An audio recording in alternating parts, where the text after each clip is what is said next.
Toma aí a parte 2, vai achando que não tem vídeo só porque eu tô de férias, otário. Vai. Tá tirando, pô. Aqui trabalha. Quando precisa. Alguns dias depois, no escritório, Shiki decidiu perguntar a Inugami sobre o que ele havia tentado contar sobre seus pais, alegando que agora estava pronto para ouvir. Na semana seguinte, o grupo começou uma viagem até a cidade natal de Shiki. Kabane o parabenizou por estar prestes a encarar o passado, mas o amigo manteve o olhar sério, dizendo que duvidava que conseguissem encontrar seus pais. Durante o caminho, Shiki explicou que morava com o tio antes de se mudar para a casa de Inugami, mas que, quando era mais novo, chegou a viver com a mãe por um tempo. Depois que chegaram à cidade, Inugami pediu às crianças que esperassem em uma loja. Enquanto estavam lá dentro, Kabane encontrou um livro sobre a lenda de Nishikagumo e, curioso, começou a ler. Descobriu que era uma história de uma aranha capaz de tecer fios de ouro em suas teias. Shiki, no entanto, comentou que nunca tinha ouvido uma história pior. Nesse instante, ele percebeu uma garota o observando à distância, mas assim que seus olhares se cruzaram, ela saiu correndo. Akira, intrigado, perguntou como alguém conseguia encarar o rosto deplorável de Shiki por mais de um segundo. Logo depois, Inugami chegou acompanhado de um homem de aparência estranha, que o cumprimentou dizendo que fazia muito tempo. Alguns minutos depois, à beira de um riacho, o homem se apresentou como Hakuto, o tio de Shiki. Ele explicou que já imaginava que estavam ali para descobrir o que havia acontecido com a mãe do garoto e decidiu contar a história de como a conheceu, dizendo que a encontrou enquanto pesquisava sobre o folclore de Nishikagumo. No entanto, antes que pudesse revelar o resto, Inugami sugeriu que dessem um pouco de privacidade aos dois. Menos de uma hora depois, Shiki voltou à loja. Quando Akira perguntou o que havia acontecido, ele respondeu que seus pais estavam mortos. Disse que já esperava ouvir isso, mas ainda assim foi doloroso. Contou que Hakuto explicará que sua mãe morrera quando ele tinha apenas 5 anos e que seu trauma vinha de ter visto o corpo dela sem vida. Shiki afirmou que aquilo era tudo que precisava saber e tentou encerrar o assunto, agradecendo por tê-lo levado até ali, mas Kabane achava que ele estava apenas fingindo estar bem. Naquela noite, enquanto observavam os vagalumes, Shiki se perdeu em pensamentos.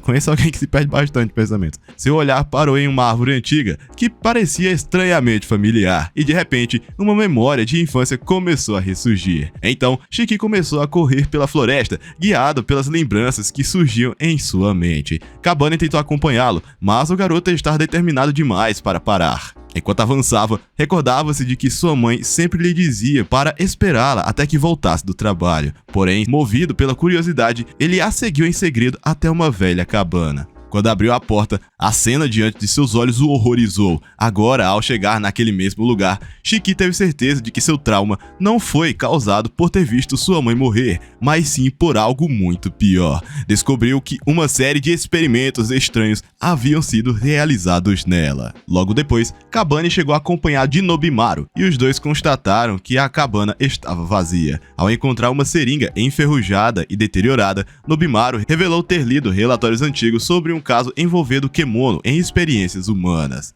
Explicou que já existia algo conhecido como seda curativa, fios tecidos dentro de órgãos humanos que estimulavam a regeneração de células perdidas. Ele contou que um humano havia sido responsável por criar essa técnica, mas Inari descobriu e suprimiu o projeto, colocando o criador na sua lista negra. Enquanto isso, Inugami decidiu visitar Hakuto em sua casa para uma conversa em particular. Ao mesmo tempo, Nobimaru revelou que o homem na lista negra de Inari era justamente Hakuto, o tio de Shiki. Ele explicou que Hakuto havia tentado usar o poder dos Kemonos para obter fama e fortuna, vendendo seda curativa no mercado negro.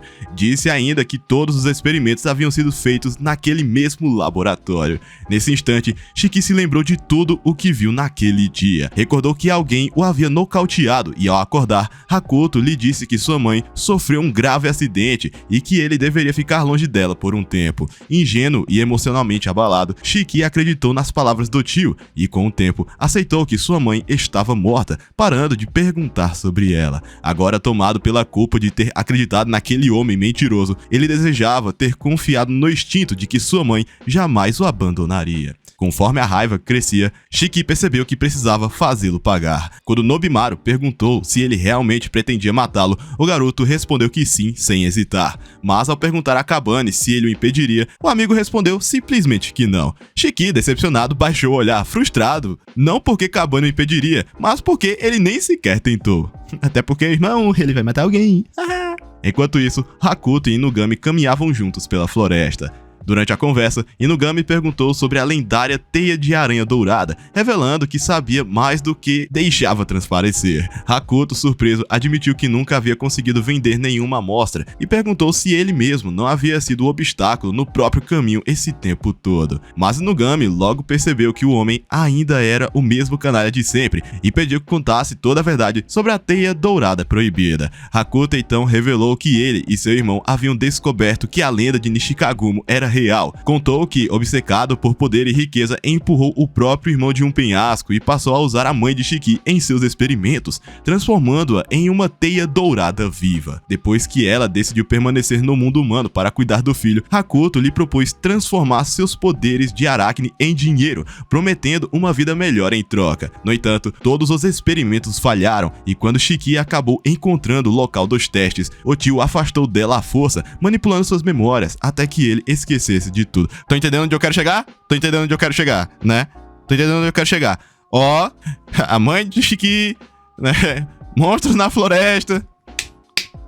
Tô entendendo onde eu quero chegar, né? Beleza. Por fim, a mãe de Shiki morreu e o cientista delirante considerou o resultado um sucesso. Chamou o experimento de sua teia dourada milagrosa, convencido de que havia criado algo capaz de curar doenças e ferimentos em todo o mundo. Mas Inugami o havia enganado. Assim que Hakuto terminou de se gabar, Inugami revelou que havia gravado cada palavra. Em seguida, fios de seda surgiram do nada, envolvendo o homem e o puxando para o alto de uma árvore. Shiki havia chegado, acompanhado de Kabane e Nobimaru. Consumido pela raiva, Shiki disse friamente que faria a morte do tio ser rápida. O lunático tentou se justificar, dizendo que tudo não passava de um mal entendido e que só queria ajudar a mãe de Shiki, mas o garoto apertou os fios ao redor dele, mandando calar a boca. Logo em seguida, Akira, nervoso, se aproximou e em meio ao caos começou a falar demais, dizendo que estava completamente encharcado de medo e que havia se urinado 3 vezes. Inugami, suspirando, olhou para ele e concluiu que aquele era, sem dúvida, o garoto mais inútil que já tinha visto na vida. Nesse instante, um enorme monstro surgiu dos arbustos. Inugami reagiu rapidamente e atirou, conseguindo pará-lo por alguns segundos antes de explodi-lo com um disparo certeiro. Porém, outro monstro apareceu logo em seguida e Inugami percebeu que não conseguia sacar a arma a tempo. Antes que pudesse agir, uma das criaturas o agarrou e o arrastou para dentro dos arbustos. Naquele momento, Shiki percebeu que todos estavam cercados. Quando Kabane se perguntou se aquelas criaturas eram kemonos vivendo na floresta, Nobimaru revelou algo chocante. Eles eram, na verdade, irmãos de Shiki. Pra quem não entendeu até aqui, eu vou dar uma explicada, tá? Para tentar fazer essa teia dourada, esse velho, esse filho da puta, esse Hakuto, ele fez vários monstros, vários bichos da floresta empurrarem maneiro na mãe do Shiki, tá? Tudo isso pra conseguir a tal teia, tá entendendo? Só pra quem não entendeu, caso eu não tenha deixado bem claro.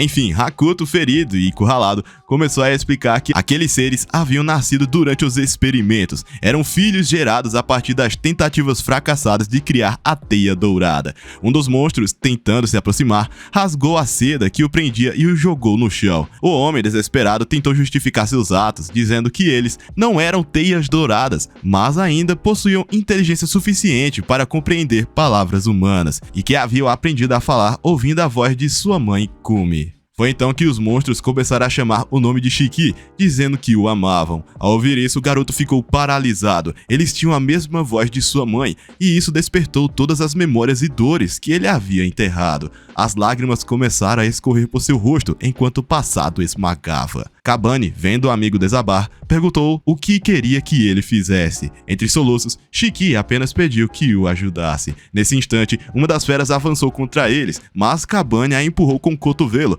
jogando-a violentamente contra uma árvore. Enquanto isso, Inugami e Akira estavam sendo encurralados por outro grupo de monstros. O braço de Inugami havia sido envenenado, e para impedir que o veneno se espalhasse, ele pediu que Akira o congelasse. A garota tentou ajudá-lo, mas acabou quase congelando o rosto dele também. Nesse momento, uma garotinha misteriosa surgiu entre as feras e ordenou que parassem. Quando perguntaram quem ela era, a menina disse que se quisesse curar o braço de Inugami, deveriam segui-la. Enquanto isso, dois outros monstros atacaram Kabane, mas ele os esmagou com força bruta e se aproximou de Hakuto, dizendo que finalmente havia encontrado o verdadeiro culpado. Hakuto, tremendo de medo, perguntou o que ele pretendia fazer. Kabane respondeu friamente que queria acabar com sua vida inútil. Nesse instante, um monstro ainda maior surgiu, rugindo o nome de Shiki. Kabane se esquivou do golpe com agilidade e revidou, acertando um soco direto no olho da criatura, fazendo-o recuar em agonia. Ao mesmo tempo, Nobimaru estava cercado por outro grupo de monstros. Quando tentou pedir ajuda, Kabane apenas mandou que ele se virasse sozinho. Irritado, o garoto estalou os dedos, consumindo as criaturas em chamas. Enquanto isso, Shiki começava a se sentir mal por causa do veneno e pediu a Kabane que destruísse todos os monstros restantes. Quando as criaturas avançaram em conjunto, Kabane voou em meio à escuridão, eliminando-as uma por uma com golpes brutais. Do outro lado da floresta, Inugami, Akira e a garota haviam chegado em uma antiga fonte luminosa. Seguindo as instruções dela, Inugami mergulhou a mão ferida na água e, para sua surpresa, a ferida cicatrizou completamente. Aya explicou que aquela fonte tinha propriedades desintoxicantes, capazes de curar ferimentos e até purificar kemonos corrompidos. Mas antes de enviar Hakuto ao Nirvana, ela disse que precisava fazer uma última pergunta a ele. Enquanto isso, em outro ponto da floresta, Kabane havia eliminado todas as criaturas deformadas. Regenerando o braço, ele arremessou Hakuto para longe com irritação e se aproximou de Shiki e Nobimaru. Sem mais monstros para protegê-lo, Kabane olhou para o garoto e disse que poderiam acabar com aquilo de uma vez. Mas Shiki, com lágrimas e raiva contida, pediu desculpas por tê-lo envolvido e por tê-lo feito sujar as mãos. Ao ouvir novamente a voz de sua mãe ecoando entre as árvores, misturada ao murmúrio dos monstros, Shiki percebeu que matar Hakuto não traria sua família de volta. Seu único desejo era poder ver sua mãe mais uma vez. Nesse instante, Aya apareceu diante dele. Hakuto, apavorado, exigiu saber o que ela fazia ali, mas a garota mandou calar a boca. Ele insistiu, gritando para que ela fosse embora, o que deixou Shiki confuso, sem entender por que o homem parecia tão desesperado com a presença da garota. Sem demonstrar piedade, Aya o chamou de desgraçado e exigiu saber onde estava o casulo. Mesmo diante da ameaça, Hakuto se recusou a revelar qualquer coisa. Quando Kabane perguntou quem era aquela garota, ela apenas respondeu que ainda não podia revelar sua identidade. Ela podia sim, ela só não quis, essa é a verdade. Querendo retribuir a ajuda e confiando em seu instinto, Inugami se ofereceu para ajudá-la a rastrear o tal casulo. Ele explicou que já estava de olho em Hakuto há muito tempo e que aquele homem era apenas uma peça de algo muito maior. Enquanto discava o número de Mihai, Inugami pediu que ele verificasse se havia algo suspeito nos arquivos e registros no banco de dados de Hakuto. No entanto, o vampiro já havia descoberto o que o detetive queria e apenas respondeu para que ele verificasse uma área próxima a uma fonte de repolho gambá. Assim que descobriu o local, Aya começou a correr em direção à nascente. Ela percebeu que a água possuía propriedades desintoxicantes porque partes do casulo estavam se dissolvendo lentamente nela. Determinada, mergulhou na fonte, mas enquanto aguardava dentro da água, Shiki a interrompeu, dizendo que ela acabaria se afogando e se ofereceu para ir em seu lugar. Mergulhando fundo, Shiki nadou em busca do casulo, até que, nas sombras, avistou o corpo de sua mãe Kumi, preso sobre a água. Antes que pudesse alcançá-la, um enorme criatura semelhante a um tubarão kemono surgiu das profundezas e começou a atacá-lo. Em poucos segundos, a superfície da água se tingiu de sangue, mas então a besta emergiu, morta, e logo depois, Shiki surgiu do lado de fora, revelando que Kumi ainda estava viva. Mais tarde naquela noite, Aya revelou sua verdadeira identidade. Ela era a própria Teia Dourada, o espírito protetor da floresta ligado à lenda de Nishikagumo. Quando o resto do pessoal chegou, perceberam que Kumi estava realmente viva, mas em estado crítico. Hakuto, completamente transtornado, começou a dizer que havia preservado o corpo dela intencionalmente para continuar a usá-la na criação de novos monstros. Antes que pudesse dizer mais alguma coisa, Shiki o silenciou com um soco, encerrando seu tormento. Na esperança de salvar sua mãe, Shiki pediu ajuda a Inugami. Juntos, eles a levaram para um lugar seguro e começaram a rebocá-la de volta. Ao chegarem no carro, perceberam que Nobimaru havia desaparecido misteriosamente. Mesmo assim, Inugami decidiu que deviam retornar imediatamente a Tóquio. Já na capital, Capinal?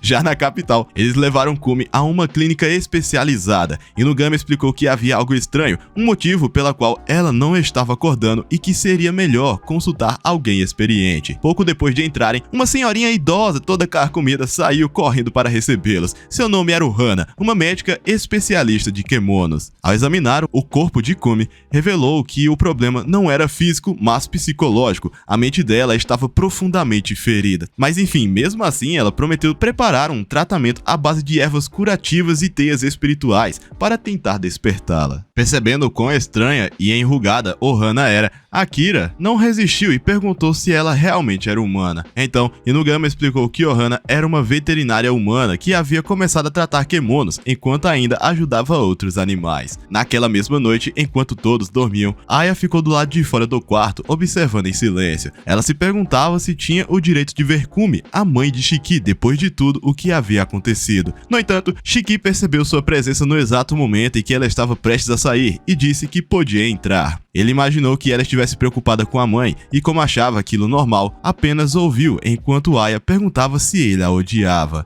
Ela se chamou de uma má influência, dizendo que deveria ser exterminada como os outros monstros, e perguntou por que ainda não havia sido morta. Shiki respondeu com sinceridade, disse que era justamente por causa dela que sua mãe ainda estava viva. Comparado a isso, ele achava que não havia feito nada de útil para salvá-la, e completou dizendo que estava feliz por tê-la conhecido. As palavras do garoto fizeram Aya chorar. Em meio às lágrimas, ela perguntou se podia chamá-lo de irmão mais velho, e Shiki, corado e gaguejando, mal conseguia responder. E foi então que Kumi abriu os olhos. Reconhecendo seus filhos, ela sorriu suavemente e disse que estava feliz por vê-los bem. Aya desabou em lágrimas aliviada, enquanto Shiki segurava a mão da mãe, sentindo pela primeira vez em anos o calor da família. Alguns dias depois, já de volta ao escritório, Inugami e as crianças tomavam café da manhã quando ele anunciou um novo trabalho para o grupo. No entanto, Kabane e Akira ficaram desapontados ao perceber que o lugar de Shiki estava vazio. Eles se lembraram de que ele havia dito que ficaria com a família por uma semana para colocar a cabeça em ordem e repensar algumas coisas. Mesmo assim, não conseguiram evitar pensar que ele talvez estivesse considerando deixar de ser um caçador de kemono. No entanto, quando Shiki finalmente apareceu no escritório, perguntou por que eles o olhavam como se fosse um par de perdedores doentes. Disse que só havia ficado mais tempo com a família porque as coisas ainda não estavam totalmente resolvidas. Então, lembrando-se da promessa que fez, afirmou para Kabane que não desistiria até ajudá-lo a encontrar seus pais. Nesse instante, Aya entrou no escritório, vestida no mais puro suco do estilo. A transformação foi tão repentina que Shiki ficou boquiaberto e declarou que cuidaria dela durante o dia para garantir que ninguém a incomodasse. Aya, por sua vez, contou que havia decidido trabalhar com Ohana na clínica e revelou seu sonho de abrir a própria clínica para kemono, usando o poder de sua seda como meio de cura. Shiki, impressionado, passou a chamá-la de bomba relógio por causa do temperamento explosivo e da energia imprevisível. Enquanto isso, Kabane apenas observava. Quando Shiki tentou convencê-la a ajudá-lo novamente em sua busca pessoal, o garoto respondeu friamente que ele deveria arrumar uma vida. Aya, encantada com a frieza e confiança dele, achou Kabane incrível. Lembrando de como ele havia derrotado sozinho todos os monstros, Aya começou a perguntar se ele tinha namorada, e sem pensar muito, o convidou para um encontro. Quando Kabane aceitou, Shiki desmaiou instantaneamente, sentindo-se traído. Mas o momento de calmaria não durou. Kon invadiu o escritório de repente, desafiando Kabane para mais uma luta, e os olhares tensos entre ela e Aya deixaram o clima pesado. Poucos minutos depois, Inugami explicou o novo caso. Mulheres estavam sendo encontradas com rostos arrancados por um kemono furioso, e a missão da equipe era descobrir o responsável. Com Akira debilitada após o último confronto, ela não fez porra nenhuma. Ela desmaiou. Nossa, como ela é incrível. Aya decidiu assumir o controle da investigação. No entanto, quando começou a insistir para que Kabane fosse sozinho com ela, o plano mudou. Ao chegarem à movimentada estação de Harajuku, Aya andava colada ao braço de Kabane, despertando olhares curiosos. Um policial se aproximou pedindo que voltassem, mas Kon, que os seguia, viu ali uma oportunidade perfeita para impressionar Kabane. Determinada, ela se adiantou e se ofereceu para resolver a situação, lembrando ao policial, com um sorriso arrogante, que era uma subordinada direta de Inari e que, portanto, ele estava falando com uma superiora. Com Polícia Metropolitana. Parem com essa brincadeira e voltem logo pra casa. Quando Kabane explicou aos policiais que eles eram do escritório de aconselhamento para casos estranhos de Inugami, os oficiais finalmente decidiram guiá-los até a área do incidente e sugeriu que deixassem a fedelha para trás. No entanto, enquanto o grupo se afastava, uma entidade invisível agarrou Aya pelos cabelos e a puxou para longe. Percebendo sua ausência, calasse a boca. Kabane lançou um soco no ar e, por sorte, acertou o rosto do inimigo invisível, salvando Aya por um triz. Quando Kon chegou ao local, ao ser questionado sobre o motivo de atacar pessoas, o monstro respondeu que queria se tornar mais humano, mas sua forma grotesca fazia com que sentisse inveja de mulheres bonitas e por isso as atacava, arrancando-lhe os rostos. Kon, tomada pela raiva, percebeu que sentia a mesma inveja e ciúme. Enfurecida, começou a culpar o monstro por se meter entre ela e Kabane. Antes que a criatura pudesse devorá-la, Kabane se colocou à frente, usando o braço como escudo. No entanto, ao perceber que Aya estava distraída, Kon aproveitou a oportunidade e fugiu. Mais tarde, Kabane e Aya voltaram ao escritório e contaram a Inugami que haviam resolvido o caso. Aya explicou que usou sua seda espiritual para cobrir o corpo do Kemono, deixando-o com uma aparência mais humana e pacífica. Naquela mesma noite, Kabane decidiu verificar Kon, que estava escondida em uma árvore. Ele a sacudiu até que ela caísse, mas quando percebeu que ela estava chorando, a impediu de subir novamente. Entre soluços, Kon disse que ele provavelmente a odiava por tentar comer Aya. Kabane, sem entender bem o peso da emoção dela, apenas respondeu que havia como a irmã mais nova de Shiki. As palavras dele fizeram Kon sentir um aperto no peito, um sentimento que misturava tristeza e esperança. Tocada pelo gesto, ela perguntou como poderia se tornar a número 1 dele. Kabane respondeu calmamente que não sabia, mas ela pediu que ele sempre tocasse seu rosto daquele jeito. No dia seguinte, Aya voltou ao escritório animada, dizendo que queria passar o dia com o namorado. Pouco depois, Kon apareceu no mesmo instante. As duas se encararam e Kon a chamou de pirralha feia, provocando um clima explosivo. Temendo uma briga, Akira se apressou e disse a Kabane que ele teria que escolher uma delas, explicando que só podia amar uma pessoa. Mentira, o poliamor está aí para provar o contrário. Dito isso, foda-se o poliamor, vai pro caralho. Todo mundo que faz parte dessa merda, eu quero que todo mundo vá pra puta que o pai. Após isso, todos olharam em silêncio, até que Kabane, sem entender o drama, apenas respondeu que escolheria Inugami.